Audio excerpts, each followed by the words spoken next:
Oke, Mikana. Selamat malam, Mikana. Selamat malam, saudaraku Alia Tasya. Apa kabar? Puji Tuhan, kabar baik. Bagaimana dengan dirimu? Lagi kurang sehat sekarang, Mikana. Oh gitu. Kiranya cepat sembuh ya, Bang. Amin ya robbal alamin. Ini Mikana, saya mau tanya 2 Samuel 12 ayat 8.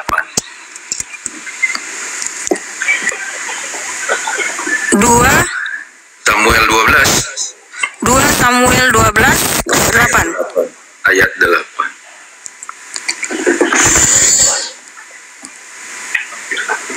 Abang bisa bacakan? Coba Mikana baca. Oke. Telah kuberikan isi rumah tuanmu kepadamu dan istri-istri tuanmu ke dalam pangkuanmu. Aku telah memberikan kepadamu kaum Israel dan Yehuda, dan seandainya itu belum cukup, tentu kutambahkan lagi ini dan itu kepadamu. Apa maksud dari situ? Ntar dulu ya. Saya baca dulu dalam terjemahan yang ketiga ya.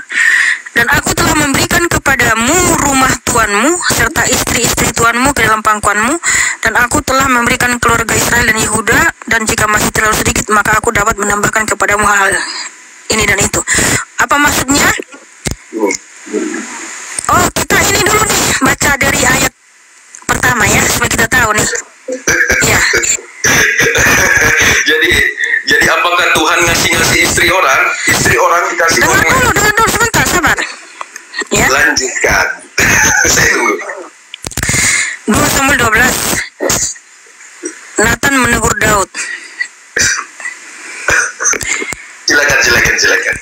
Saya tahu tanya Nathan itu dari Urapi, saya tahu, tapi di akhir kalimat nanti saya sudah baca dari awal sampai yang terakhir pun saya sudah baca. Tapi tidak ketemu tetap Mikana.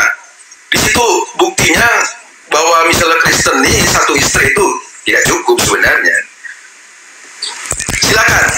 Silakan kamu simpulkan dulu. Saya sudah belajar dari awal sampai akhirnya tentang 2 Samuel 12. Silakan. Iya, maksudmu di sini bagaimana? Maksudmu di sini gimana? Maksudmu gimana? Ya kan ajaran Kristen kan nikah cuma cukup satu kali kan, tidak boleh bercerai kan. Tapi bertentangan dengan Bible, dengan kitab ini, dengan ayat ini bertentangan. Sedangkan ini firman Tuhan, berarti orang Kristen melawan firman Tuhan, benar tidak? Oke, jadi gini. Memang betul kalau dalam iman Kristen itu bahwa hanya boleh ada satu suami dan satu istri. Ya, karena waktu penciptaan itu kan di Kejadian 2 hanya ada satu Adam dan satu Hawa. Makanya itulah ketetapan Tuhan Yesus sudah semula bahwa pernikahan itu monogami ya. Makanya Tuhan Yesus Kristus itu menciptakan satu Hawa dan satu Adam. Oke, yang saya tanyakan. Sebentar dulu. Jadi gini, ya, Tuhan Yesus itu tidak pernah menyuruh, ya, boleh kamu nikahi 2, 3, 4, 5, 6, 7, enggak ada, ya. Tetapi di sini kan Tuhan Yesus Kristus itu mengizinkan, ya. Karena apa? Waktu itu raja-raja, ya kan, kalau nabi istrinya satu, ya. Bukan Kalau diizinkan, tapi diberikan. Bukan diizinkan, diberikan.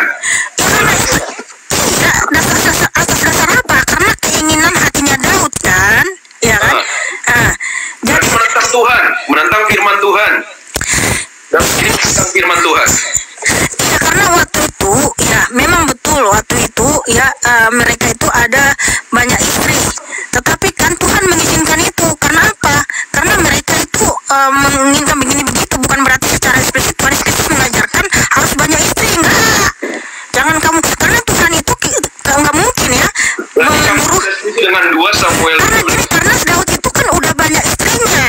Itulah kenapa Tuhan mengatakan seperti itu. Tapi kan Tuhan itu tidak pernah menyuruh Daud itu untuk menikahi 2, 3, 5, 6, 10 enggak. Oke. Tapi kenapa Daud ini diurapi? Ya karena Tuhan Yesus itu tidak bisa mengingkari janjinya, dia akan mengurapi ya keturunan Daud. Karena waktu itu kan Daud itu kan belum menikah. Iya, Waktu diurapi. Loh, saya kan bisa makan waktu Daud itu diurapi ya sama Tuhan yang melalui Nabi Samuel. Emangnya Daud itu sudah menikah kan belum? Jadi kan Tuhan tidak bisa menyangkali firman-Nya, tidak bisa menarik hukumnya, nggak bisa menarik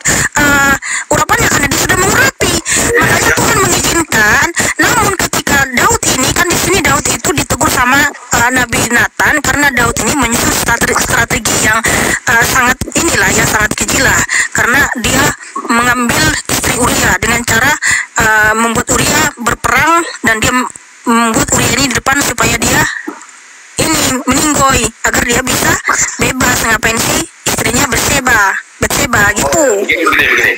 Jadi kan ini kan istri orang yang diberikan. Berarti Tuhan pengen ya istri orang diberikan sama laki-laki lain. Tuhan kamu pengen kayak gitu ya? Padahal istri Nggak orang. ada di situ Tuhan Yesus mengatakan istri-istri orang. Oke, baca 2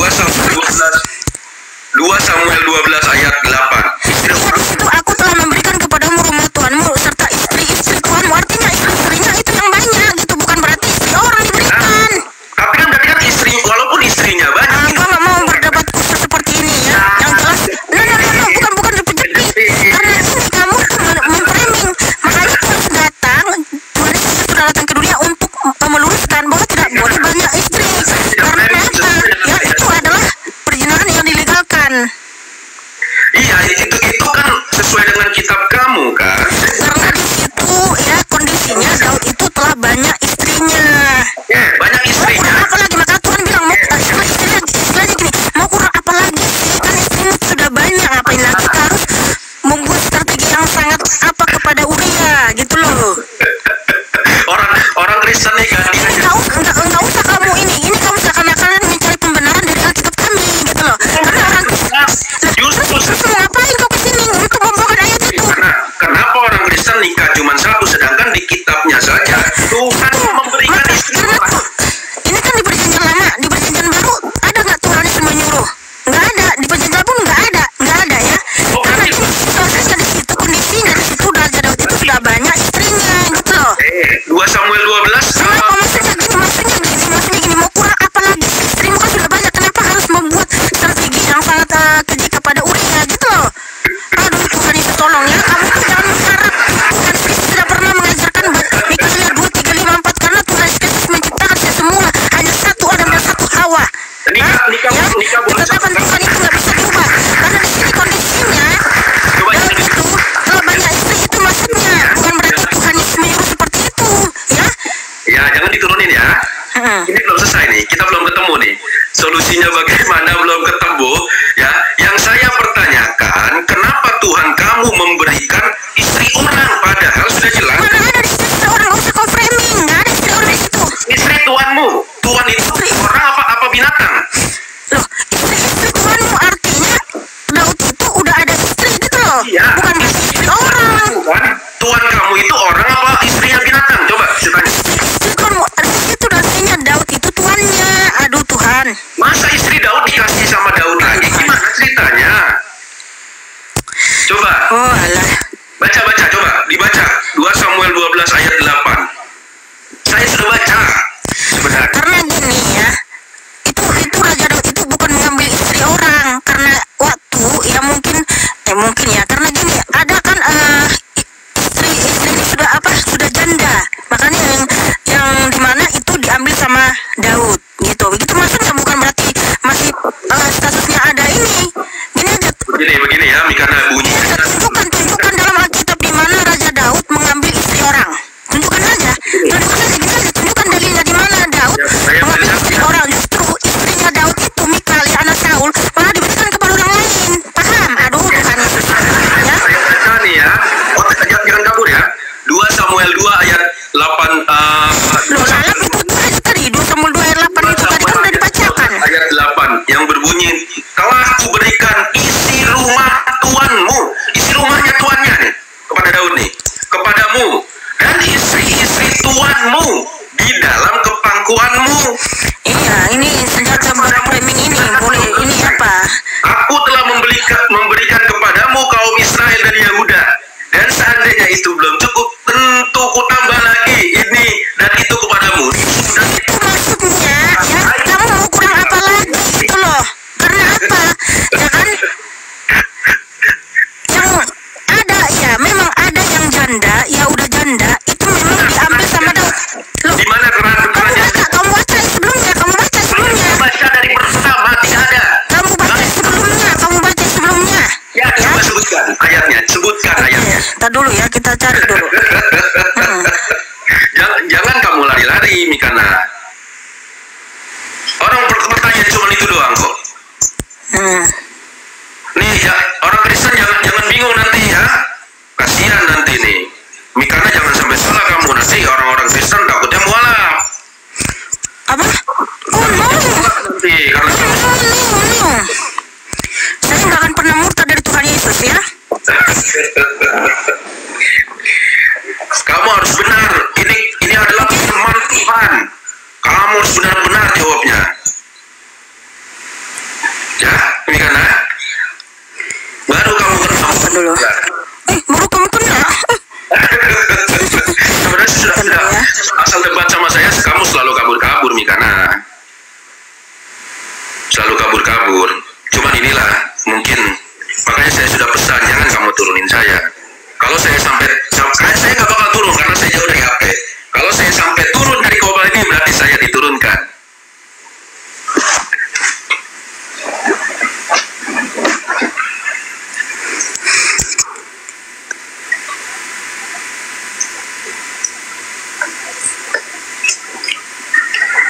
Tuh semangat Mikana katanya. Ayo Mikana. Aduh lamanya Mikana kata. Loh, iya bukan dulu paham. Ya gimana Mikana? Iya. Apologian begini.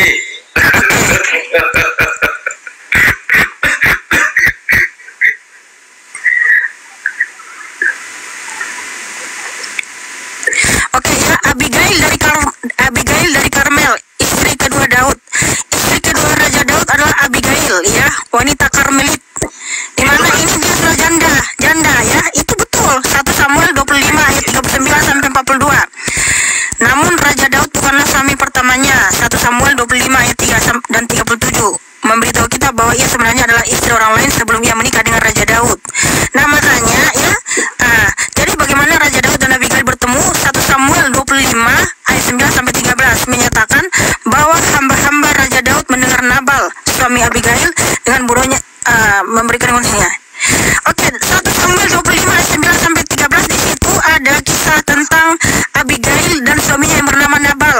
Ya, Nabal ini dia meninggal dulu baru ya menjadi istri Daud. Itu dia jadi janda, bukan istri orang. Kamu jangan framing. Tapi silakan baca 1 Samuel 25 ayat 9 sampai 13. Berapa? 1 Samuel. Oke, 1 Samuel 25 ayat 9 sampai 13. Ayat 9. Kenapa tidak? Perikopnya tentang apa? 9 sampai dengan 11. Apa perikopnya? Nabal dan Abigail. Ya, silakan baca ya. Ada data teman-teman ya. Dari 19 sampai Kamu ya. Oh, benar. Iya. Oh, kamu saya kan tidak mengimani. Artinya apa periminganmu ya? Kamu kena sendiri. Saya tidak framing. Saya tanya sesuai dengan 2 Samuel. Silakan baca, kamu baca teman-teman. 1 Samuel 25 ya. Daud Ayat 9 sampai 13. gimana? 1 Samuel 25 ayat 9 sampai 13. 9. Iya. Bagaimana ia bertemu ya? Ini kalau kamu mau baca satu pasal ini.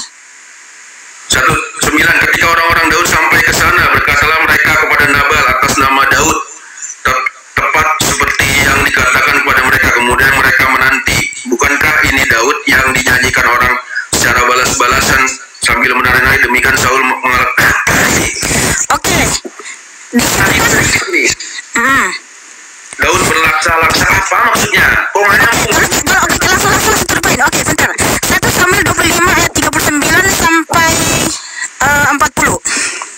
Iya, baca teman. Ya, oke.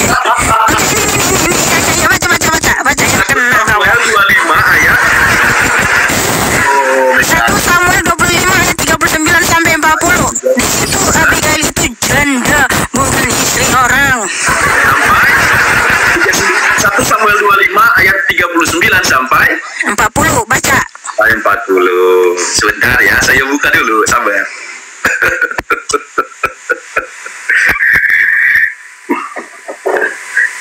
Tepuk tangan untuk kemuliaan Tuhan Yesus. Mod sebentar ya. Oh alah, alasan lemot. Baca saudaraku, baca 1 Samuel 25 ayat 39 sampai 40. Ketika didengar Daud bahwa Nabal telah mati, mati, berkatalah ia, terpujilah Tuhan yang membela aku dalam perkara penghinaan Nabal terhadap aku dan mencegah hambanya dari berbuat jahat. Tuhan telah membalikkan kejahatan Nabal ke atas kepalanya sendiri. Kemudian Daud menyuruh orang untuk berbicara dengan Abigail tentang mengambil dia menjadi istrinya. Ya, terus yang dikasihkan Tuhan ini istri orang, istri tuannya, bukan. Suara kamu di mute, suara kamu nggak ada. Iya, di sini kan kamu bilang bahwa Daud itu kan mengambil istri orang. Di sini Nabal itu telah meninggal. Kalau ini kan bukan istri orang, kalau ini kan lakinya udah meninggal. Iya, makanya betul kan Daud itu tidak pernah menikahi istri orang, statusnya masih ada istrinya gitu, nggak ada. Kenapa di 2 Samuel 12? Loh, karena di situ statusnya ya kan, karena di situ kondisinya Daud jatuh ya dengan apa, Uria dan Bathsheba itu. Makanya kamu pahami kan, kamu framing kan Daud itu sebelumnya kan dia mengambil istri orang, artinya statusnya itu seakan-akan masih istri orang gitu loh. Bukan mengambil, karena salah kamu kalau dibilang mengambil orang di sini. Nah, ya kan Daud mengambil istri orang, bukan. Salah kamu. Nggak sesuai dengan firman Tuhan, kamu salah. Di sini kamu nggak salah kok, aku pula yang salah. Enggak, yang jelas di sini Tuhan itu memang iya. Daud mengambil istri orang, kamu salah. Wah, kamu Kan kamu yang bilang toh. bukan mengambil nih. Sesuai dengan firman Tuhan. Saya bacakan kamu bilang, saya ajarkan kamu sama Bible. No, nggak usah kamu ajar-ajar saya ya. Jadi di sini teman-teman ya, tadi dia memframing bahwa Daud itu mengambil atau memperistri istri orang, masih statusnya istri orang. Iya. Saya bilang itu orang janda, mereka sudah janda. Sesuai dengan Mereka sudah janda, nggak mau saya. 12 ayat 8, aku telah mengurapi engkau menjadi raja atas Israel. Ya, berulang-ulang kau baca itu. Jadi di sini kan kamu framing Raja Daud itu ya, dia sepertinya mengambil suami apa istri orang, sementara itu nggak seperti itu. Ini tadi salah. Di mana perempuan itu dia janda dulu baru dinikahi sama Raja Daud. Samuel 12 ayat 8 ini salah berarti ya? Nggak ada salah di situ, kamu aja yang salah menafsir. Salah kamu menafsir dengan pemikiranmu sendiri. Bukan istrinya Daud, bukan istrinya tuanmu. Berarti istri orang lain dong. Jadi nggak usah kamu framing ya. Tuhan Yesus tidak pernah mengajarkan untuk menikahi banyak wanita ya. Kan sesuai dengan firman Tuhan. Saya bawa data. Iya, memang kondisinya waktu itu Raja Daud itu sudah banyak istrinya, tapi yang jelas Raja Daud itu mengambil bukan statusnya istri orang. Nah di sini memang Raja Daud itu sampai ditegur oleh Nabi Nathan karena Daud itu sudah keterlaluan. Padahal kan dia sudah dikasih kesempatan, diizinkan Tuhan dia punya banyak istri waktu itu kan. Nah dia masih mengambil istrinya Uria dengan apa? Dengan menyusun strategi yang keji ya terhadap Uria, menyuruh Uria itu berperang di depan supaya dia menimbul agar dia bisa bebas. Ngapain sih Bathsheba? Itu kan satu sangat ini ya, wow banget kelakuan yang sangat tidak wow kelakuannya gitu. Aku kan nggak boleh di TikTok ini kan nggak boleh secara terang benderang kosakatanya gitu, nanti takut pelanggaran panduan komunitas. Jadi saya harus perhalus, artinya sangat ini banget gitu perlakuannya gini loh. Makanya sampai aku nggak ada keringatan di sini, masih dingin ya. Kamu yang keringatan. Jadi ini kalau di agamamu bisa menikahi banyak perempuan itu silakan, itu imanmu. Jangan kau paksakan itu di dalam iman Kristen. Beginilah. Kamu sekarang saya tanya, kamu mengimani tidak 2 Samuel 12 ayat 8 tadi itu, mengimani tidak? Loh, saya disuruh beriman kepada Tuhan Yesus, tapi di sini saya percaya ya memang Raja Daud itu diberi kesempatan karena kan waktu itu situasinya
makanya bacalah sungguh-sungguh secara komprehensif ya.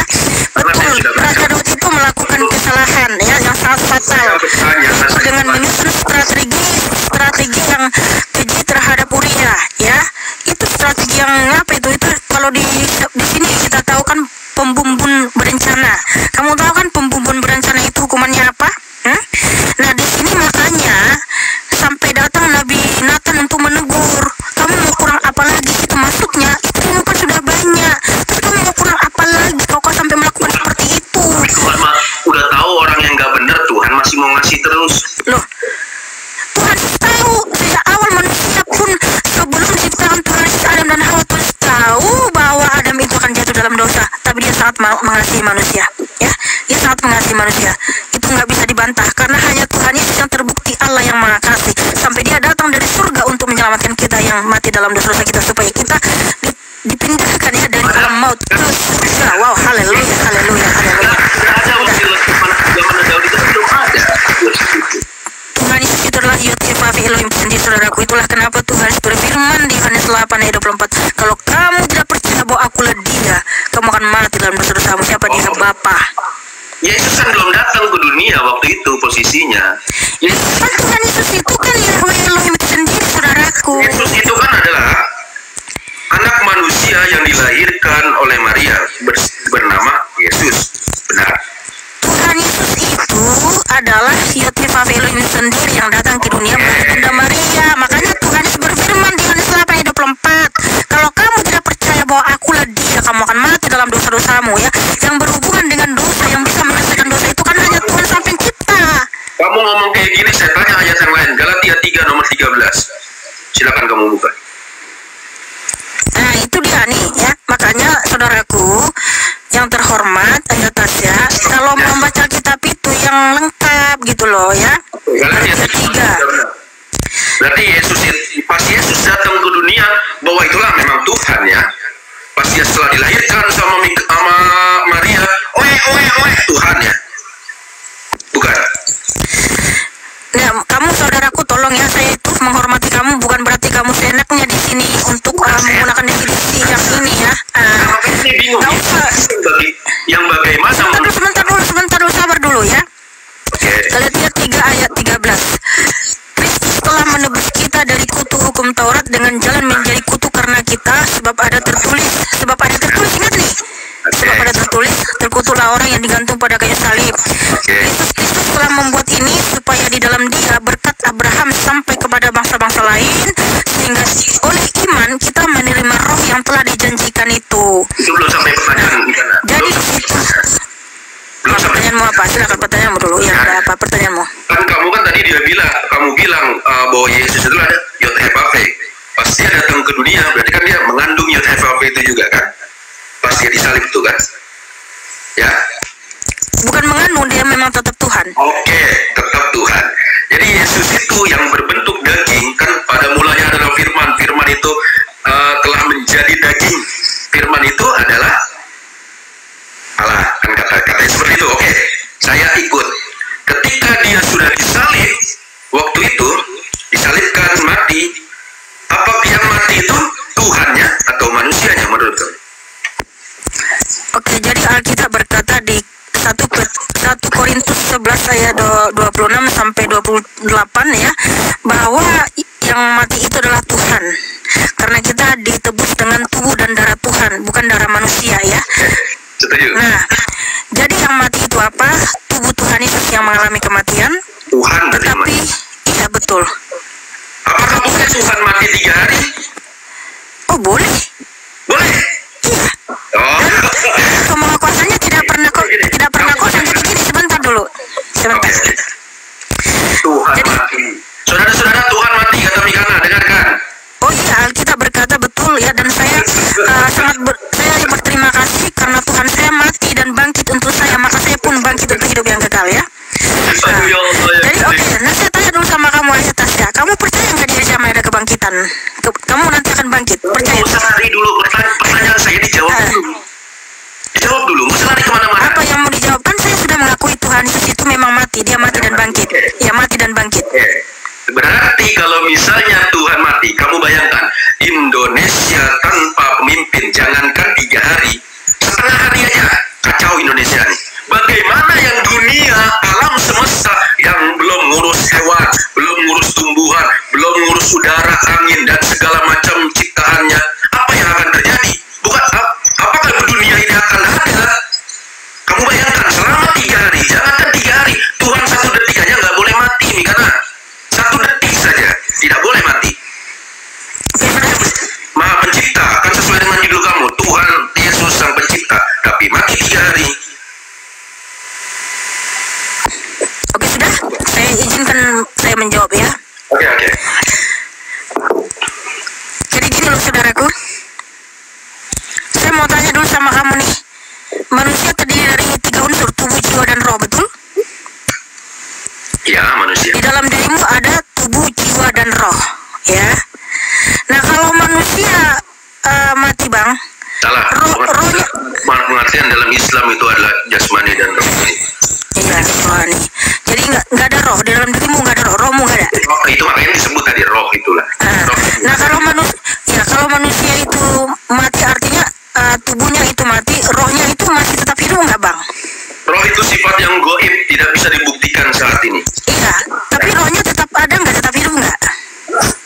Kalau percaya untuk roh masih hidup atau tidak, secara duniawi belum bisa dibuktikan. Ya. Oh, berarti kamu nggak bisa menjawab. Terdiri karena itu di luar jangkauan kami sebagai manusia, itu kekuasaan Allah. Tidak. Yang saya tanya itu roh manusia yang mati itu, mereka roh saya menyatu dalam diri saya. Mana? Coba saya lihat. Bisa Loh, tapi membuktikan. iya, betul dulu kalau dalam Alkitab di Lukas 16 ya. Saya nanya, mana roh kamu? Nah, kan belum mulai panik. Roh saya ada dalam diri saya, menyatu dalam diri saya, karena roh saya terbatas. Ya, makanya kenapa saya hidup? Kenapa saya bisa berbicara?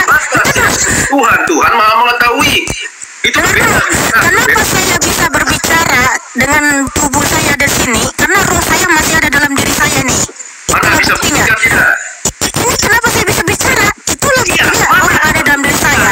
Tapi gini, bentar dulu ya. Kenapa ketika orang sudah mati nggak bisa bicara, yang nggak bisa bernapas lagi? Kenapa? Rohnya sudah tidak ada dalam tubuhnya lagi, paham ya? Rohnya itu sudah diangkat, rohnya itu sudah sudah diambil sama yang maha kuasa. Ya, mau ditempatkan di surga, di Firdaus apa di alam maut itu otoritas Tuhan. Bentar dulu, sahabat dulu. Makanya di sini kamu udah mulai macet. Ya, Alkitab saya itu luar biasa bisa menjawab. Makanya dengan dulu saudaraku yang terhormat ya. Baiklah, gak usah saya tanya balik. Begini saja ya, teman-teman, saya kasih tahu sama kalian ya. Di mana manusia ini terdiri dari tubuh, jiwa, dan roh. Dan roh kita itu berasal dari Tuhan Yesus, karena Tuhan Yesuslah yang menciptakan segala roh. Yaitu di Zakaria 12 ayat 1 ya. Nah, kalau manusia mati, dan ini kenapa saya bawakan ke manusia dulu supaya kamu paham, supaya bisa mencerna ya. Nah, dimana kalau kita manusia mati, roh kita pasti keluar dari tubuh kita ya. Roh kita tetap hidup, tubuh kita kembali menjadi butana. Roh dan jiwa kita tetap hidup, saudaraku ya. Tetapi roh kita ini tidak maha kuasa, tidak maha hadir. Bahkan roh dan jiwa kita itu hanya Tuhan Yesus yang punya otoritas menentukan di surga, di Firdaus atau di Hades, alam maut. Nah, kalau di alam maut artinya dia menderita di sana, karena alam maut itu nyala api yang tertulis di Lukas 16 ya. Sebentar, sabar dulu, jangan panik ya. Lalu kalau yang meninggoy di dalam Tuhan Yesus, roh dan jiwa kita di Firdaus, Wahyu 2 ayat 7 sampai 10 ya. Taman Firdaus itu taman surga. Di sana ada kebahagiaan, kedamaian, ketenangan ya, bukan seperti di alam maut atau Hades, tempat orang-orang yang tidak percaya Tuhan Yesus, mereka di sana menderita ya. Nah, dan penjelasan tentang Tuhan Yesus ketika mengalami kematian selama 3 hari 3 malam ya. Di mana Tuhan Yesus ya, waktu mengalami kematian, tubuhnya itu mengalami kematian, tetapi roh Tuhan Yesus itu adalah Elohim itu sendiri. Rohnya itu berkuasa dan maha hadir, karena Tuhan Yesus menyatakan di Lukas 23 ayat 43, kata Yesus kepadanya saya yang di sampingnya yang disalibkan juga, tapi dia percaya Tuhan Yesus itu Raja. Aku berkata kepadamu, sesungguhnya hari ini juga engkau akan ada bersama-sama dengan aku di dalam Firdaus. Ya, begitu pula di 1 Petrus 3 ayat 18 sampai 23, ketika Tuhan Yesus mengalami kematian, rohnya juga ada di Hades, di alam maut. Artinya, ketika tubuh Tuhan mengalami kematian, roh keilahian Tuhan Yesus tidak pernah mati, tetapi hidup berkuasa mengendalikan seluruh alam semesta, baik di surga maupun di bumi, karena rohnya itu maha hadir, ada di Firdaus, ada di alam maut, ada di segala dimensi dalam waktu yang bersamaan, karena dia tetap maha kuasa, ya.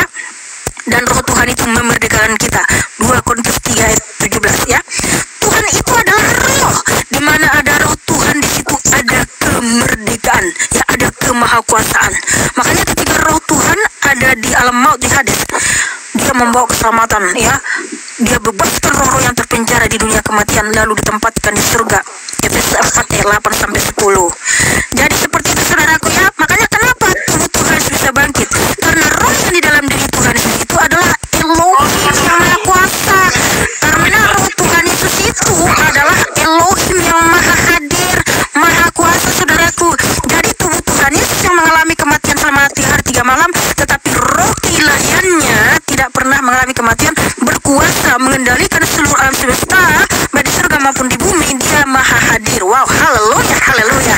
Sungguh dahsyat dan ajaib Tuhan Yesus. Amazing, amazing, amazing. Nah, saya dulu sama kamu, saudaraku. Boleh nggak? Udah mulai baca. Saudaraku, bentar dulu. Saya sudah dari tadi. Ini, saya mau tanya dulu sama kamu. Boleh nggak? Jadi, saudaraku, kamu kenapa percaya di akhir zaman kamu akan bangkit? Penjelasan. Kamu bentar dulu. Oke. Gini. Kamu percaya nggak di akhir zaman kamu akan bangkit, saudaraku? Muter. Nggak sampai muter. Ayat Tasya, kamu nanti di akhir zaman akan bangkit? Ya. Nah, pertanyaan saya adalah, kenapa ayat Tasya begitu yakin nanti kamu di akhir zaman akan bangkit? Apakah di dalam agamamu sudah pernah ada yang mati dan bangkit hidup kekal abadi selama-lamanya sebagai jaminan kebangkitanmu? Saya bertanya ke sini bawa dalil. Kamu bertanya sama saya bawa dalil. Silakan. Kok jawabannya seperti itu? Yang saya tanya, kenapa kamu begitu yakin dari zaman ada kebangkitan orang mati atau kamu bangkit? Siapa jaminan keselamatanmu, jaminan kebangkitanmu yang pernah mati dan bangkit hidup abadi selama-lamanya kepadamu sebagai jaminan kebangkitan biar zaman gitu loh? Karena iman itu logis, masuk akal dan terbukti gitu loh. Kenapa kamu begitu yakin ada kebangkitan dari zaman? Sudah adakah di dalam agamamu, saudaraku yang terhormat, ada yang pernah mati lalu bangkit hidup abadi selama-lamanya sebagai jaminan kebangkitanmu juga?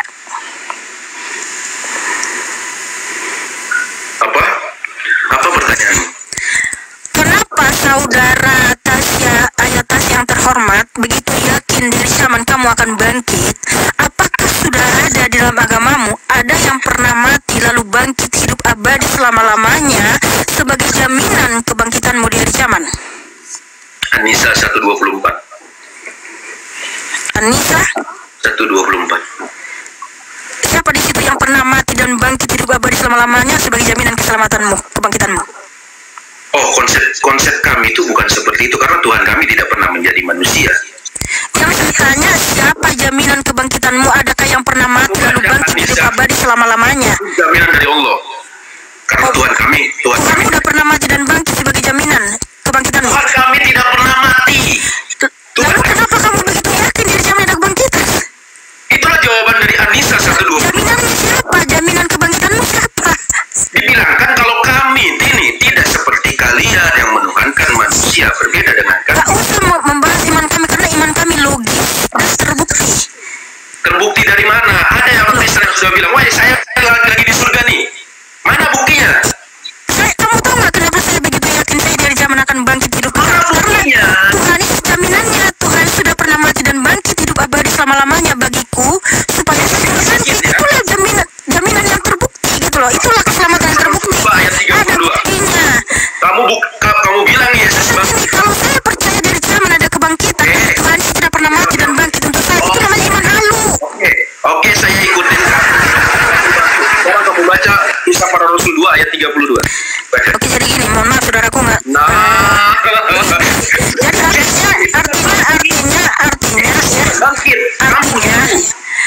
artinya ya, udah nggak usah. Di dalam Alkitab semua menjelaskan Tuhan Yesus Kristus mati dan bangkit hidup kekal abadi selama-lamanya, sebagaimana firman Tuhan Yesus di Wahyu 1 ayat 17 sampai 18 ya. Jangan takut, akulah yang awal dan akhir, aku telah mati namun hidup abadi selama-lamanya, dan aku memegang segala kunci kerajaan maut ya. Yohanes 11:25, akulah kebangkitan dan hidup, barang siapa percaya kepadaku ia tetap hidup sekalipun ia mati. iya, kamu baca Ternyata saudaraku ini ya, dia percaya dia zaman ada kebangkitan, tapi belum ada jaminan siapa yang jaminan kebangkitannya. An-Nisa 1:24, kamu baca. Siapa dia yang pernah mati dan bangkit hidup abadi selama-lamanya bagimu? Allah yang menjamin Islam bakalan masuk ke surga. Karena surga milik Allah. Jaminan kebangkitan itu kan harus terbukti. Ada yang pernah mati lalu bangkit hidup abadi selama-lamanya sebagai jaminan kebangkitan. Konsep ketuhanan kamu sama kami berbeda. Konsep kamu Berarti artinya kan cuma sekedar teori. ya. Imanmu sekedar teori doang. Belum ada buktinya. Belum ada buktinya orang Kristen lagi di surga. Wah, saya nih orang Kristen, saya nih ikut masuk surga. Tuhan Yesuslah jaminan kebangkitan itu sudah terbukti. Dia mati dan bangkit pada ketika hidup kekal abadi selama-lamanya sebagai jaminan kebangkitan tidak dari zaman. Sesuai dengan Kisah Para Rasul 2 ayat 32. Silakan dibuka. Yesus kamu bukan bangkit. Kalau misalnya di Kisah Para Rasul 2 ayat 32 dia bangkit, hari ini saya pindah ke Kristen, saya ikut kamu. Kamu bisa. Kisah Para Rasul 2 ayat 32. 32. Ya. Oke. Baik. Inilah Yesua yang telah Elohim bangkitkan. Mengenai dia kami semua adalah saksi. Kan kamu bilang di situ ada yang bangkit tuh. Yang saya ingat kami yang telah dibangkitkan. Nah, makanya dengar betul. Nah, karena gini, tadi kan saya bilang kan roh yang di dalam diri Tuhan itu kan Elohim. Nah, jadi karena roh itulah roh Tuhan itu sendiri yang membangkitkan tubuhnya, makanya dia bangkit. Gitu maksudnya, paham? Wah, haleluya. Makanya dengar tadi. Ya, makanya ya. Malaikat itu berkata apa di Matius 24? Matius 28. Matius 28, dengar. Di sini Matius 28. Malaikat berkata apa? Tapi ini aku nggak mau bahas tentang original text ya. Itu original text ya teman-teman. Di situ Tuhan itu bangkit sendiri, bukan dibangkitkan. Lagi pula. Loh, ya terserah. Karena apa? Saya percaya kuasa Roh Kudus yang akan ya membuka mata rohani mereka. Karena gini, apa yang saya tanyakan tentang imanmu semua cuma teori-teori, belum ada buktinya gitu loh. Kamu percaya di zaman ada kebangkitan? Siapa jaminan kebangkitan? Jangan. Dibangkitkan, katanya Tuhan, dia dibangkitkan. Karena roh yang di dalam dirinya itu Elohim. Ya, roh diri Tuhan Yesus itu di dalamnya itu Elohim. Ya Allah yang Maha Kuasa. Nah, sedangkan kamu percaya di zaman ada kebangkitan, belum ada jaminan kebangkitanmu gitu loh. Nah, kalau dalam iman Kristen, ya dengar dulu ya, kalau dalam iman Kristen, kalau kita percaya di zaman ada kebangkitan, tapi Tuhan itu sudah pernah mati dan bangkit untuk kita, itu namanya iman halu. Dibangkitkan. Ya, haleluya. Jadi gini, teman-teman, kita harus percaya kepada yang sudah terbukti, bukan sekedar teori-teori, apalagi nanti-nanti. Kalau Tuhan Yesus sudah terbukti mati dan bangkit hidup kekal abadi selama-lamanya, bentar dulu, karena Tuhan berfirman, Wahyu 1:17-18, jangan takut, akulah yang awal dan akulah yang akhir, aku telah mati namun lihatlah aku hidup abadi selama-lamanya, dan aku memegang segala kunci kerajaan maut. Karena Tuhan Yesus yang pegang kunci kerajaan maut, maka kalau kita mati nggak akan pernah dimasukkan ke kerajaan maut. Karena Tuhan Yesus yang punya kunci, kita anak-anaknya ditetapkan hidup kekal. Yohanes 10:28 ya. Makanya Tuhan Yesus berfirman Yohanes 11:25, akulah kebangkitan dan hidup. Barang siapa percaya kepadaku ia akan hidup sekalipun ia mati. Jadi jaminan kebangkitan kita itu ada Tuhan Yesus. Jadi nggak halu iman kami orang Kristen. Terima kasih saudaraku ya, tetap semangat. Terima kasih diskusinya. Adonai Yesus Hamasiah memberkatimu dan mengasihimu. Haleluya. Ya udah cukup. Jadi gini ya. Terima kasih ya, terima kasih ya. Jadi kalau manusia cerdas itu lebih percaya kepada yang sudah terbukti, bukan sekedar teori-teori ataupun nanti-nanti.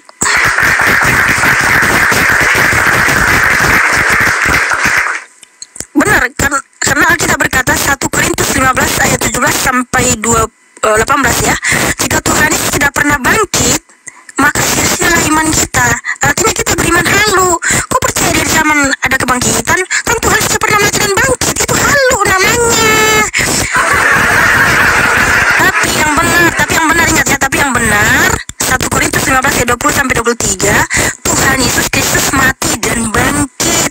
Dialah yang pertama bangkit dari yang mati ya, sebagai yang sulung bangkit dari antara orang mati, supaya kita dibenarkan oleh kebenaran Tuhan Yesus, maka kita pun ikut bangkit untuk hidup yang kekal. Itulah jaminan keselamatan kami, itulah bukti ya, jaminan kebangkitan kita dari kiamat. Orang cerdas pasti lebih memilih yang sudah terbukti ada jaminan kebangkitan.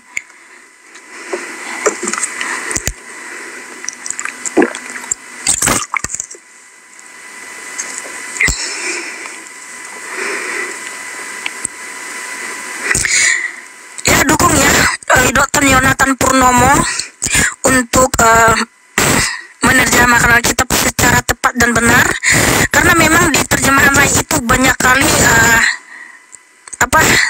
terjemahan tidak sesuai dengan bahasa asli ya. Jadi dalam bahasa aslinya itu nantilah, kalau doakanlah Dr. Yonatan Purnomo segera ya menyelesaikan terjemahan yang kanon, karena Tuhan Yesus itu dia itu bangkit sendiri, saudaraku. Dialah Elohim itu sendiri ya.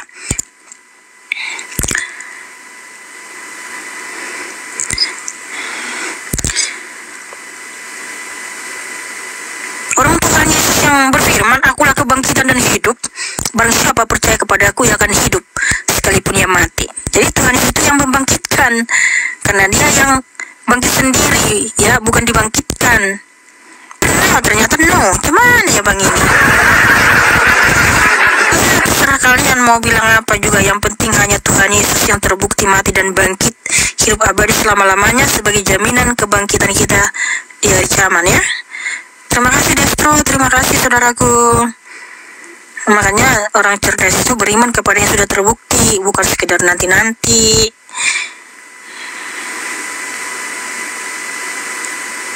Tidak pernah kita temukan jaminan keselamatan di dalam siapapun juga selain dalam Tuhan Yesus. Itulah kenapa di hari kiamat ada kebangkitan saudaraku. Karena Tuhan Yesus telah terbukti mati dan bangkit hidup abadi selama-lamanya sebagai jaminan kebangkitan kita juga di hari kiamat. Wah, haleluya.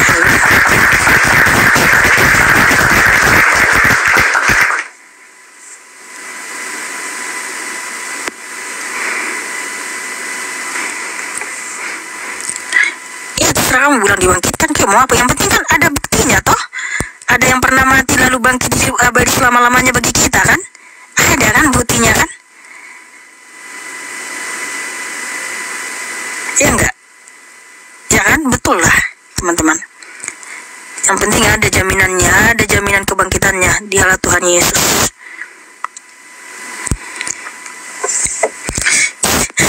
Terus ada yang bilang itu mati suri. 3 hari 3 malam itu enggak mati suri bang. Kenapa 3 hari 3 malam? Karena berdasarkan selamat malam dunia kedokteran, orang yang 3 hari 3 malam itu sudah pasti mati saudaraku. Iya, silakan. Selamat malam, Pro banget. Apa kabar? Puji Tuhan, kabar baik, Bang.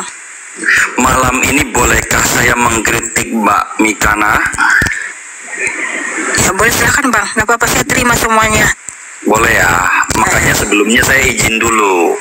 Ya, apa itu kritikanmu? Kalau kritikanmu untuk membangun saya lebih baik lagi, saya terima. Tapi kalau kritikanmu menjatuhkan saya, ya saya berdoa kiranya kamu diberikan hikmat oleh Tuhan Yesus untuk supaya mengerti apa yang saya jelaskan. Silakan, monggo. Saya mengkritik itu sudah pasti membangun pangkal paham setiap orang beragama. Yang pertama begini Mbak Mikana, tokoh kita ini berbeda. Muslim kalau nggak diperkenalkan sama baginda Nabi, tidak bakalan pernah yang namanya kenal Allah Subhanahu wa Ta'ala. Umat Kristiani, tokohnya kalau tidak memperkenalkan Tuhan Yesus juga nggak bakalan pernah kenal Tuhan Yesus. Ya, artinya apa? Tuhan itu satu, hanya tokohlah yang berbeda. Kalau misalkan saya boleh izinkan untuk mengkritik Mbak Mikana nih, Tuhan Yesus Sang Pencipta menciptakan segalanya atau tidak? Segalanya Bang, sesuai dengan firman Tuhan yang tertulis di Kolose 1 ayat 16. Oke. Berarti kalau sudah mengakui menciptakan segalanya, artinya keburukan pun Tuhanmu menciptakan. Kan maha segalanya kan? Oh tidak Bang, berarti gini. Jangan. Ini segala sesuatu itu, Makanya. segala sesuatu itu yang apa? Dijelaskan di Kejadian 1 ayat 31, teramat baik Bang, yang sempurna Bang. Jadi Tuhan tidak menciptakan keburukan Bang.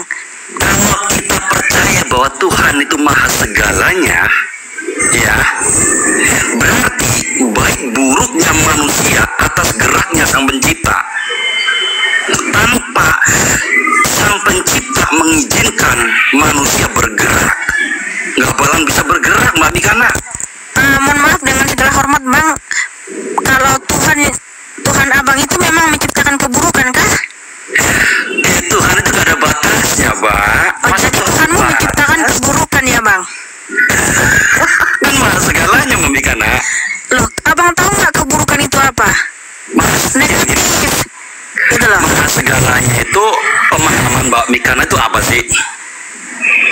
Maha segalanya artinya Tuhan Yesus itu bisa melakukan segala perkara, tetapi dia tidak bisa bertentangan dengan hukumnya sendiri, di mana dia adalah kudus, suci, mulia, agung. Maksudnya terbatas, Mbak Mikana. Oke, kalau begitu gini, kalau Tuhan berarti bisa datang dong ke dunia menjadi manusia, bisa? Kan Mbak Mikana sudah mengatakan bahwa Tuhan Sang Pencipta maha segalanya. Iya, maha segalanya. Artinya kalau sudah maha segalanya, nggak ada yang nggak bisa dong. Oh, berarti termasuk dia pun pernah datang ke dunia mengambil rupa seperti kita, bisa banget dong bagi Tuhan ya? Iya, kalau Mbak Mikana percaya bahwa Tuhan maha segalanya, Iya, saya percaya Tuhan bentuk yang tercipta, baik buruknya seseorang, ya termasuk ada geraknya Tuhan. Iya, berarti Abang percaya kan kalau Tuhan itu pernah datang ke dunia menjadi manusia, betul ya? Iya, percaya. Oh, good Bang. Itulah dia Tuhan Yesus Bang. Tuhan itu Sang Pencipta itu pernah datang ke dunia menjadi manusia selama 33 tahun, namanya Yesus Kristus Bang. Terus kenapa Bang? Ya ini nggak mau datang kepadanya Bang? Intinya begini Mbak Mikana, kalau kita percaya bahwa Tuhan maha segalanya, nggak ada yang namanya tidak ada yang diciptakan, semua itu Tuhan. Kalau kita percaya bahwa Tuhan maha segalanya, baik buruknya manusia itu karena Tuhan. Masa dibatasin sih sama manusia? Iya, Tuhan Yesus itu pernah datang ke dunia. Kan nggak mungkin kan kalau Tuhan terbatas? Iya, nggak terbatas. Nah, berarti kalau Mbak Mikana percaya bahwa Tuhan maha segalanya, termasuk Tuhan maha menciptakan keburukan. Iya dong. Keburukan itu contohnya seperti apa Bang? Bentar dulu, saya tanya secara spesifik keburukan yang bagaimana nih? Baik buruknya manusia, Mbak Mikana, kalau Sang Pencipta tidak meridoi, tidak mengizinkan, tidak menggerakkan, bagaimana mungkin bisa? Berarti manusia itu robot yang digerakkan sama Tuhan itu. Yang disetting melakukan kejahatan dan kebaikan gitu. Intinya poinnya gini Mbak Mikana. Masa manusia seperti itu jadikan Tuhan seperti robot, jadi kita robot disetting, ya kamu melakukan kejahatan lakukan. Berarti kan Bukan. Terus mana apa Tuhan seperti itu? Mbak Mikana, ini. intinya Tuhan kan gak terbatas. Kita percaya bahwa Tuhan itu kan maha segalanya. Kalau sudah percaya Tuhan maha segalanya, termasuk Tuhan maha kejam. Oh, terbatas lagi Mbak Mikana. Jangan gitulah, Tuhan itu bukan nggak terbatas Mbak Mikana. Jadi sebenarnya abang ini sih mau ngapain sih?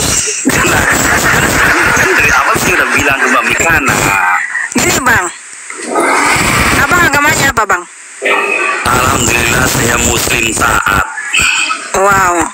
Tapi tadi abang percaya ya bahwa Tuhan pernah datang ke dunia menjadi manusia, yaitu Yesus Kristus ya. Tadi abang bilang saya percaya Ya gitu. percaya. Oh good. Apakah setelah saya percaya saya dapat dosa? Bukan, justru abang diberkati oleh Tuhan Yesus karena abang percaya bahwa Tuhan pernah datang ke dunia dalam rupa seorang hamba seperti kita gitu. Luar biasa bang, good. Dan aku pro banget nih, wow, luar biasa, haleluya, amazing. Ini Mbak Mika, di dalam keyakinan saya, sepanjang saya tidak mengganggu orang lain, tidak menyalahkan orang lain, apa yang salah di dalam diri saya? Perkara yakin saya diterima atau tidak, saya serahkan sama Tuhan, Amin sama bang, Allah Ta'ala. amin bang. Masa kita bisa cuma menawar, minta perkara itu diampuni atau tidak, emangnya urusan manusia? Tuhan Yesus mengasihimu bang. Ya kan? Tuhan sangat mengasihimu dan mencintaimu. Amin. Kalau cuman saya di dalam satu keyakinan Allah Subhanahu wa Ta'ala, jangankan Mbak Mikana ya, maaf ya Mbak Mikana ya, saya masuk Komal di room Islam, di room Kristen, bahkan lebih saya puji ya Mbak Mikana ya. Ada beberapa orang saudara Kristiani itu sangat bijak. Bahkan ketika saya masuk di room Islam sendiri, saya pun dianggap oten. Saya mau ketawa karena ada pangkal paham. Saya bisa memastikan umat Kristiani mengakui Islam sebagai Islam yang paling baik. Saya jelaskan Mbak Mikana, di dalam Kristen ada yang namanya cinta kasih, mengasihi dan menyayangi. Betul? Ya, karena hanya Tuhan Yesus yang mengajarkan kasih yang tertinggi, tidak ada siapapun. Intinya mengasihi dan menyayangi sesama, ya, baik sesama manusia. Itu kan prosesnya. Di dalam Islam, sifatnya Islam itu bijaksana, mengasihi dan menyayangi. Itulah seorang apabila bisa mengasihi dan menyayangi, itu Islam. Mohon maaf bang ya, jadi gini, mengasihi dan menyayangi ini yang kayak gimana gitu kan, karena Tuhan itu juga mengatakan, berfirman bahwa sesama iblis pun saling mengasihi gitu ya. Tetapi yang kasih itu yang seperti apa gini? Ini, oke. Boleh saya ini kan sebentar ya, sebentar.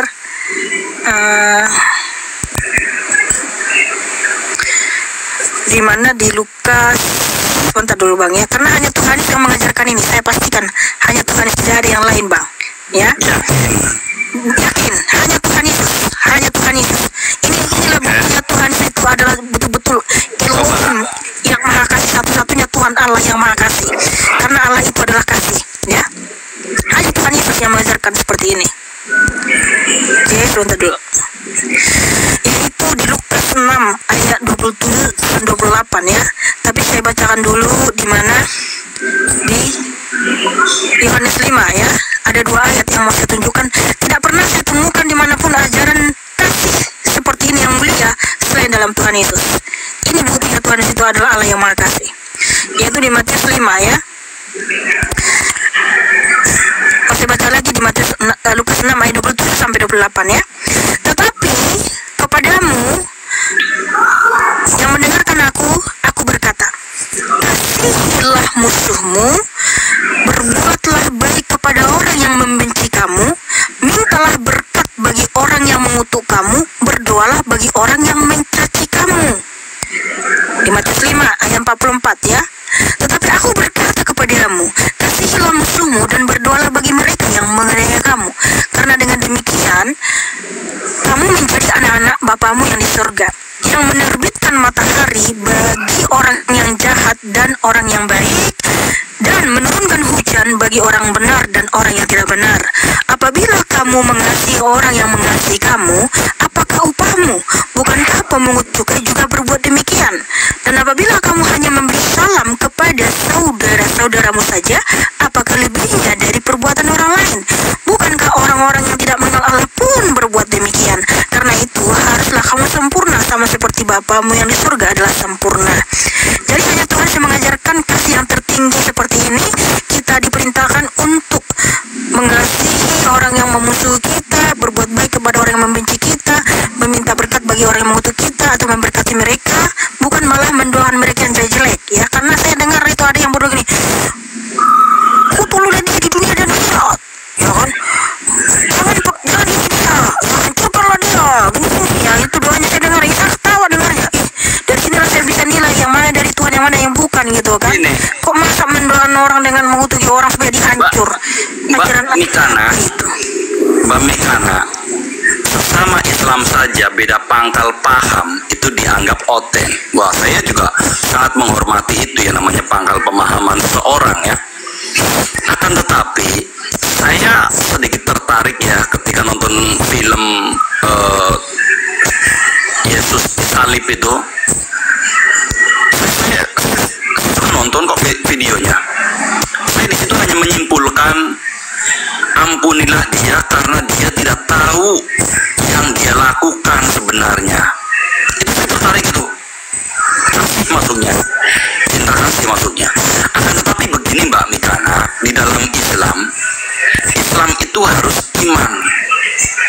Kalau sudah beriman maka bijaksana. Kalau sudah bijaksana, mudah memberi, mudah mengasihi, mudah menyayangi. Itu Islam yang taat yang sebenarnya. Mereka itu tidak paham yang sebenarnya, hanya suka mengeklaim, tapi tidak mendalami Islam yang sebenarnya. Jadi nggak perlu heran dengan pangkal pemahaman Islam yang masih, katakanlah kalau di dalam Islam itu ada tingkatan ya, yang namanya syariat. Bahkan bisa dibilang syariat bloko. Kalau udah masuk ke torekat masih sedikit bicara. Mungkin begini aja Bang ya, supaya nampaknya tidak seperti retorika yang tidak berdasar gitu kan. Boleh ditunjukkan datanya. Begini Mbak. Iya, karena di sini kan mohon maaf dengan segala hormat, kita kan di sini diskusi baik kitab suci. Artinya ada dasarnya gitu. Landasan imanmu kan kitab saudara. Landasan imanmu kan Al-Quran gitu kan. Nah, di mana tertulis dalam Al-Quran bahwa diperintahkan untuk mengasihi semua orang tanpa syarat gitu. Betul. Sebelum saya menjawab dengan data Mbak Mikana, saya mau memaparkan dulu karena orang beragama itu yang pertama pakai logika. Orang memakai data sekarung pun, pakai dalil sekarung pun, kalau nggak bisa menjelaskan secara logika, nggak bakalan pernah nyambung. Itu yang pertama ya Mami Kaya. Karena yang paling utama itu logika ketika dijelaskan. Semua orang bisa berbicara, membawa data. Lo mau bawa data sekarung pun, kalau nggak bisa menjelaskan secara logika, ya percuma. Ya, oke, jadi mohon maaf Bang. Jadi gini, kalau abang bilang kalau berapa data pun begini kalau apa gitu. Jadi artinya gini Bang, kalau pakai data saja itu bisa nggak, belum tentu benar ya istilahnya menurut abang kan. Apalagi yang tidak punya data Bang, itu malah tidak benar lagi gitu loh Bang ya. Nah, kalau abang itu bilang pakai data pun bisa seperti ini. Nah, kalau pakai data pun bisa seperti itu, apalagi tidak pakai data Pak. Tidak pakai data itu jatuhnya semua asumsi ya kan, hanya narasi-narasi liar yang tidak berdasar gitu loh Bang. Itu Mbak Mikana, sebab keyakinan itu Mbak Mikana kan tahu sendiri. Saya yakin Mbak Mikana lebih paham tentang keyakinan. Betul Bang. Keyakinan itu harus berdasarkan data, enggak juga. Oh iya, karena kan landasan iman kita adalah kitab suci masing-masing. Nah, kalau nggak ada dalilnya, artinya kita cuma asumsi atau paling tidak mungkin mengutip dari penjelasan saya berdasarkan firman Tuhan yang cocok sama kitab. Bisa jadi begitu, bisa jadi. Karena kalau abang itu, kami juga suruh mengasihi, bijaksana, begini, tapi nggak ada datanya, nanti bisa saya berpikir gitu. Jangan-jangan dia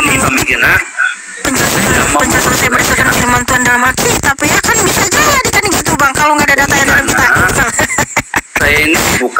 bukan muslim yang suka ngeklaim atau suka menyalahkan keyakinan orang.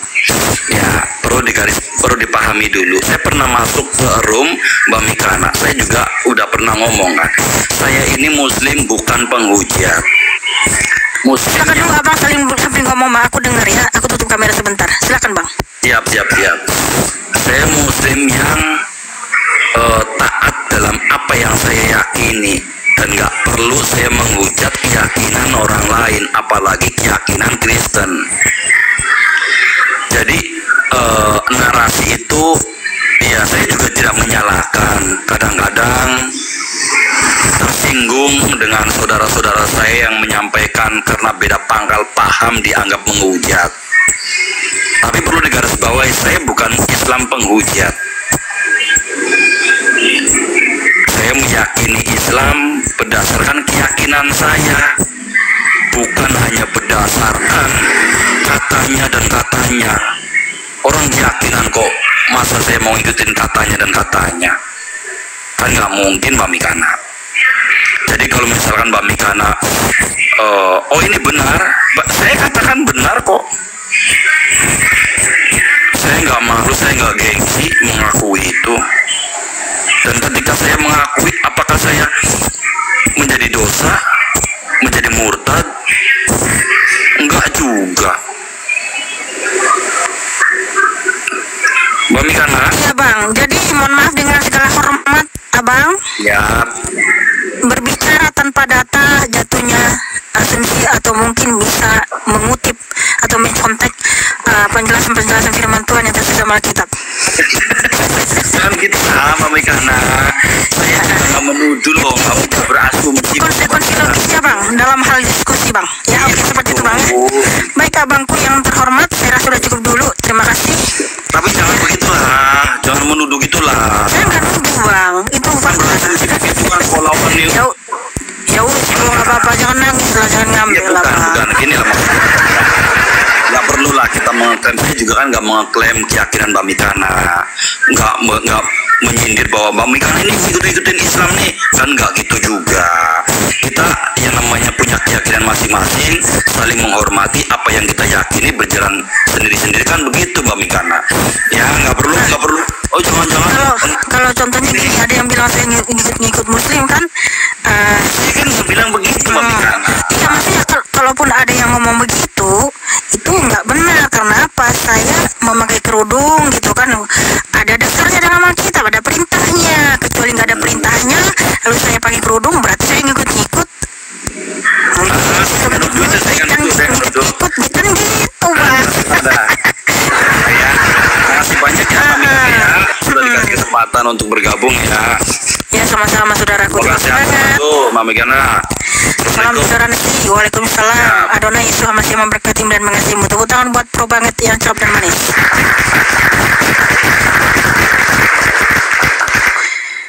Luar biasa. Wah, haleluya. Tunggu Ustaz Yusuf. Udah jam 11 lebih ya. Terima kasih ya teman-teman. Jangan lupa di follow akun Mikana yang ini ya, yang dua ini ya. Jarang saya pakai ini ya. Ketika akun saya yang besar lagi di suspend ya. Memang betul banyak kali kata-kata yang nggak bisa kita ucapkan ya. Terima kasih Kak Beatrix. Ya tadilah Simios itu dia mengucapkan satu kata tadi.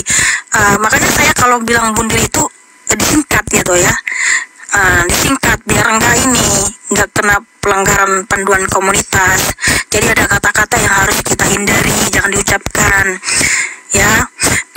Nah kemarin waktu akun saya yang besar itu ada kata-kata yang berulang-ulang saya ucapkan ya, ketika menjelaskan gitu kan, itu nggak bisa gitu, makanya bisa spend 1 minggu guys.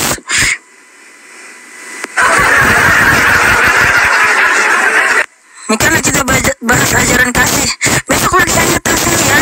Besok ya, jangan lupa follow aku ayat ya, supaya kalau aku live ada notifikasi masuk dan ayat saya bisa minta ajukan naik ke sini ya. Jangan lupa di follow hostnya saudara-saudaraku, supaya ketika saya live ada notifikasi masuk ya, dan kalian bisa mendapatkan edukasi tentang Alkitab atau bisa berbagi ilmu pengetahuan ya. Terima kasih teman-teman yang kata saya. Sabar, jangan nangis mohon maaf saudaraku, besoklah kita lanjut ya, besok saya live lagi ya. Teman-teman semuanya terima kasih ya. Pakai tudung nampak rambut itu bukan muslim, itu ikut-ikutan loh. Memang saya bukan muslim toh, saya kan Kristen bang. Saya kan menggunakan kerudung dengan style saya, karena dalam Alkitab itu kan tidak dijelaskan secara eksplisit atau diatur batas-batasannya atau bentuk-bentuknya seperti apa. Yang penting disuruh memakai kerudung. Nah, memakai kerudung seperti yang saya pakai juga boleh, menutupi semua ini juga boleh, seperti yang di Kristen Syria sana ya, atau di Kristen di Ethiopia ya, mereka juga menggunakan kerudung itu tertutup semua, boleh silakan. Atau menggunakan kerudung seperti yang digunakan Rita Wahyu juga boleh ya. Nah, tetapi kita pakai baju sopan. Kalau saya pakai kerudung selalu pakai baju panjang tangan dan roknya panjang ya, tidak pernah jadi roknya itu di atas lutut gitu. Masa pakai kerudung tapi roknya di atas lutut, itu kan nggak boleh. Kan Tuhan Yesus menyuruh kita melalui rasul-rasulnya, perempuan itu memakai baju sopan ya. Makanya kalian teman-teman Kristen pakailah baju sopan ya, karena kita menghormati Tuhan, menghormati Bapak kita yang baik gitu ya. Oke teman-teman, sebelum kita mengakhiri live ini, kita berdoa dulu ya. Ya Bapak yang baik, Bapak yang kami sembah di dalam nama Tuhan Yesus Kristus, terima kasih buat kesempatan yang indah ini Tuhan. Saya sangat bersyukur dan berterima kasih Engkau bisa memilih saya menjadi pemberita Injil, apalagi malam hari yang indah ini Tuhan. Firman-Mu disampaikan melalui apologetika, mereka bertanya dan Alkitab menjawab. Ya Bapak, saya percaya Engkau memberkati mereka semua yang bertanya, baik juga yang menonton ya Bapak, yang menyaksikan live ini Bapak, dari awal sampai akhir, baik yang di YouTube dan di TikTok Tuhan. Tolong berkati mereka, jika mereka ada dalam pergumulan yang berat, kiranya Engkau Tuhan yang menolong, yang memampukan mereka melewati semua ya Tuhan ujian dengan taat dan setia kepadamu, sehingga Tuhan mereka memperoleh damai sejahtera yang melimpah, serta Tuhan setia sampai akhir hayat mereka Bapak.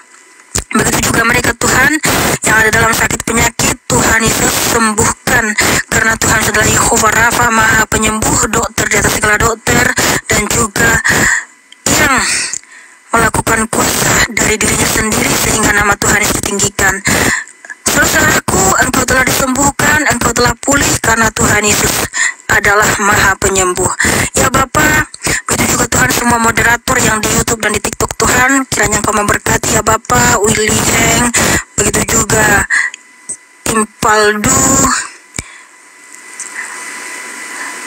Roni Suryadi, Bang Beli, Tuhan semua moderator, Ica, Tuhan berkati ya Bapa, juga sayang ladies Tuhan yang selalu hadir juga Tuhan untuk ikut melayani di room ini. Tuhan tolong berkati, berikan semangat dan juga hikmat yang daripadamu, supaya mereka tetap setia kepadamu Tuhan di dalam memuji memuliakan namamu, sehingga Tuhan juga para moderator yang mendengarkan firman Tuhan di room ini Tuhan, mereka setia kepadamu, mereka cinta akan Engkau Tuhan Yesus, dan mereka tidak berpaling dari kasih-Mu dan juga tidak berpaling dari ajaran-Mu yang benar Tuhan.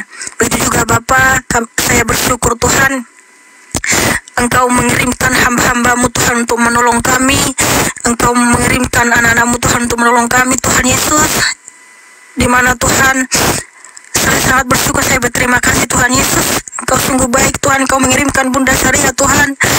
Saya percaya Tuhan Yesus Engkau sangat menolong dan memberkati Bunda Saria Bapa beserta dengan suami dan anak-anaknya Tuhan Yesus. Terima kasih Bapa, Engkau memperkenalkan saya dengan Bunda Saria Tuhan, Engkau memberkati berlimpah-limpah, Engkau yang memulihkan, memberikan kesehatan dan panjang umur Tuhan Yesus kepada beliau ya Tuhan Yesus, dan juga Tuhan apa yang sudah diberikan bisa kami gunakan untuk mempermuliakan namamu ya Bapa.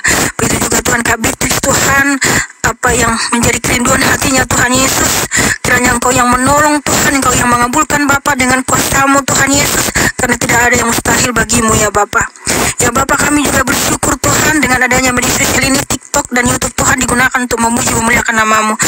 Kami mohon Tuhan tolong berkati TikTok, berkati YouTube Tuhan, semakin digunakan untuk memuji memasyurkan namamu yang maha kudus ya Bapa. Ya Bapa, kami juga berdoa bagi bangsa Indonesia kami mohon Tuhan tolong curahkan roh-Mu bagi Indonesia Bapa. Indonesia penuh dengan kemuliaan-Mu, kami percaya Engkau memberkati Indonesia Bapa, Engkau melindungi Indonesia Tuhan, dan kami juga Tuhan yang menyaksikan live ini, atau saya pun Tuhan di mana kota kami tinggal, tolong berkati Bapa tolong jauhkan dari segala mara bahaya, tolong jauhkan dari segala bencana Bapa. Kami percaya Tuhan Engkau melindungi kami Tuhan Yesus. Ya Bapa, berkati juga Bapak Presiden Prabowo, begitu juga Wakil Presiden Bapak Gibran Tuhan, berikan kesehatan panjang umur Tuhan, hikmat yang daripadamu Tuhan, mengalir di hati dan pikiran mereka supaya lebih berhikmat lagi dalam memimpin bangsa Indonesia kami untuk Indonesia maju dan Pancasila diterapkan seadil-adilnya bagi seluruh rakyat Indonesia. Terima kasih Bapak yang baik, segala puji syukur dan hormat hanya bagimu saja. Terima kasih atas segala kebaikanmu, terima kasih buat cinta kasihmu. Terpujilah Engkau ya Bapa, di dalam nama Tuhan Yesus Kristus, Tuhan di atas segala Tuhan, Raja di atas segala Raja, kami berdoa dan mengucap syukur. Haleluya, amin. Ya Allah, berikanlah ibu ini hidayah. Ya, makasih doanya saudaraku ya, makasih doanya. Saya juga berdoa bagi kamu, kiranya Tuhan Yesus memberikan kamu hidayah atau membawa kamu kepada terangnya yang ajaib. Karena Tuhan Yesus berfirman, akulah terang dunia. Barang siapa percaya kepadaku, ia tidak akan pernah berjalan dalam kegelapan, melainkan ada dalam terang hidup. Ya, aku juga mendoakanmu saudaraku. Terima kasih doanya, saya hargai ya. Kalau ada muslim mendoakan saya ya, berikan hidayah kepada Mikana, saya hargai doamu saudaraku ya, karena saya yang diajarkan Tuhan itu adalah punya etika ya dan tata krama. Saya hargai usahamu untuk mendoakan saya ya. Tapi saya juga berdoa bagimu, kiranya Tuhan Kristus memberikan damai sejahtera dan membawa engkau ke dalam terangnya yang ajaib ya. Haleluya, haleluya. Tapi ingat teman-teman, apapun yang terjadi kita tetap setia kepada Tuhan Yesus ya. Sekalipun engkau ada di tengah-tengah mungkin yang sangat terjepit, tapi kita tetap mencintai Tuhan Yesus. Terima kasih Bunda Saria, terima kasih sekali lagi Bundaku sayang. Tuhan Yesus sungguh baik ya. Dan ini ya, saya kasih nggak apa-apa ya Bunda ya, mohon maaf ya, karena ini nama Tuhan Yesus dipermuliakan loh teman-teman ya. Jadi gini, beberapa hari yang lalu ya, saya punya keinginan seperti ini. Saya pengen punya HP. Karena apa? Saya ini kan menginjil itu di media sosial. Jadi saya harus menggunakan banyak device untuk supaya saya bisa menambah akun. Kayak tadi akun besar saya itu kan kalau ke suspend, saya bisa gunakan akun yang ini gitu kan. Terus akun yang lain, karena TikTok ini kan sensitif. Gak bisa kita mengucapkan kata-kata yang melanggar panduan komunitas, yang dimana ketika kita menjawab gitu kan, padahal di situ sebenarnya kita nggak ada unsur untuk menghina kan, tapi ketika kata-kata itu diucapkan kayak seperti tadi Bunda diucapkan secara eksplisit kata-katanya, langsung dilemparkan TikTok dia tadi. Nah makanya saya ini kan dalam hati Tuhan, saya membutuhkan handphone, tapi gimana ya, apa saya harus kredit gitu kan. Tuhan tahu loh apa yang saya inginkan, tahu nggak? Tuhan kirimkan Bunda Saria untuk membelikan handphone saudaraku. Wow, haleluya, haleluya. Saya nggak minta teman Bunda Maria, apa yang kamu mau beli, silahkan beli. Memang saya membutuhkan handphone Bunda untuk supaya saya bisa menambah device untuk memberitakan Injil, memuliakan nama Tuhan dan Tuhan kirim, dan saya sudah beli handphonenya Bunda. Terima kasih Bundaku sayang. Kiranya handphone ini saya gunakan untuk memasukkan, meninggikan, memuliakan nama Tuhan Yesus. Terima kasih Bunda, terima kasih. I'm sorry Bunda, aku nggak bisa, harus kekasihan karena ini bukti Tuhan di situ nyata ya. Saya hanya berkata dalam hati, Tuhan saya membutuhkan handphone ini, gimana ya aku, apakah kredit apa gimana? Udah Tuhan Yesus langsung kirimkan ya. Terima kasih Bunda, Tuhan Yesus memberkati berlimpah-limpah Bunda. Tuhan Yesus memberkati. Dan mic dan apa itu nyusul ya, karena saya akan beli dari online dari teman. Luar biasa Tuhan Yesus. Wow, haleluya, haleluya. Wow. Terima kasih. Terima kasih Tuhan Yesus. Terima kasih Tuhan Yesus sudah hadir di room saya ini. Adonai ya Lobi ya. Apa ini? Ya, silakan istirahat, Bang ya. Jadi memang Tuhan Yesus itu mengirimkan orang-orang untuk memberkati, dan juga apa yang saya butuhkan untuk live, untuk memasukkan namanya. Dan tahu nggak teman-teman, ini kan akun saya ini kemarin-kemarin itu memang saya live ya, 15 menit nggak ada orang masuk 2 hari yang lalu. Dan memang kalian tahu nggak, waktu itu saya langsung live aja gitu, nggak berdoa ya, saya apa aja selesai langsung live aja lah gitu kan, nggak ada orang masuk. Tapi tadi saudaraku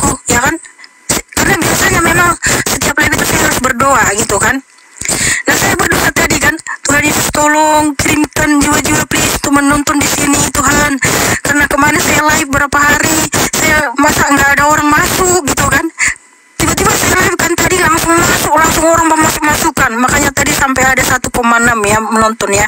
Dan yang terakhir udah mau penghabisan 100. Luar biasa Tuhan Yesus ini memang. Aduh, haleluya, haleluya.